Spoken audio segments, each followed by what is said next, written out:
people want to always find out, like, why are some people getting addicted to alcohol and why are other people able to drink alcohol, right? So people want to predict, like, do people have addictive personalities, or like who is prone to that? Now, when you study the chemistry of alcohol, the physiology of alcohol, how actually alcohol works in the brain, if you use alcohol enough, it will probably set up a physical addiction, just because of how alcohol works in the body. So alcohol leaves the body very quickly, within hours.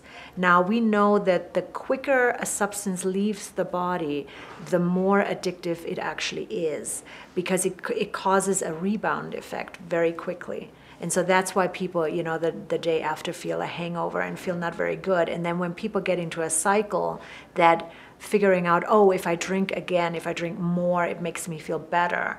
This is how you can set up a physical cycle pretty quickly. So when I grew up in Germany, when I was young, 2 of my friends died in connection with their drug use.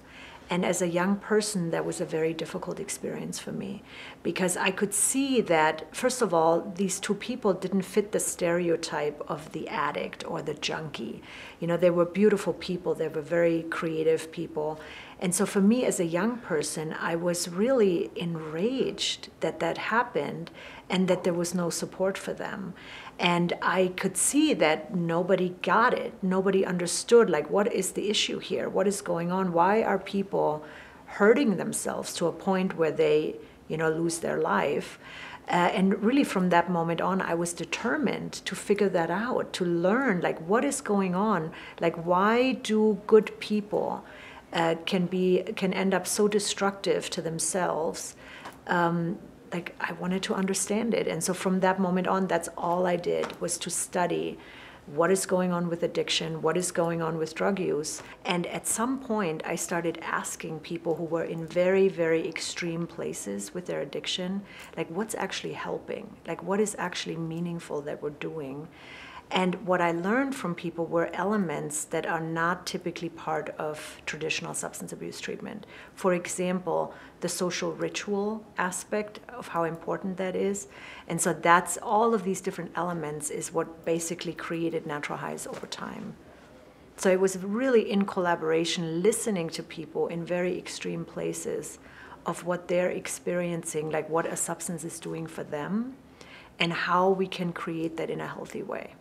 It really challenges the paradigm of our current culture, where the idea is, or what is sold to us, is that we have to buy things to be happy. You know, we have to buy products, or we have to buy substances, or we have to drink beer, or we have to, you know, buy the latest shampoo to be happy. But really, what we don't understand is that we have our own chemicals that make us feel happy inside of us. We just need to learn how to activate them. The way we use herbs in natural highs is that there are herbs that work in the same neurotransmitter systems as drugs do, like in the GABA system, like in the serotonin system or dopamine system, but that actually don't manipulate the system in terms of off-balancing the system, but that actually help heal and sensitize the system.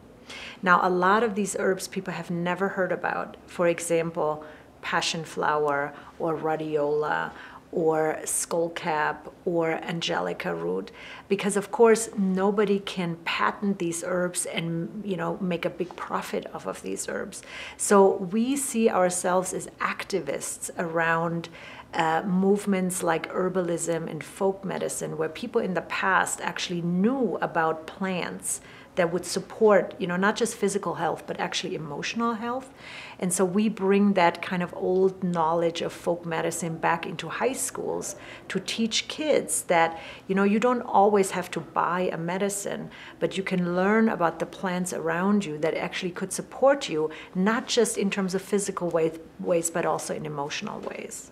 You know, because Natural Highs is run by kids, we go with what kids are interested in.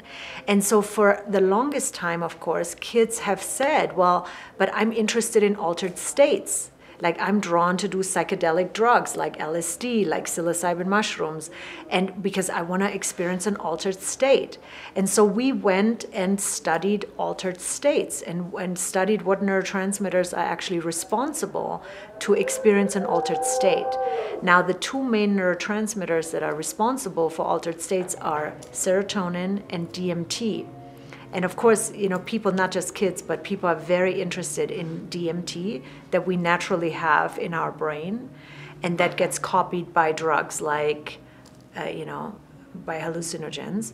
And so we studied, well, how could we move our own DMT, which is, of course, not that easy because it typically gets released when we die or when we get born or when we have really really special spiritual experiences.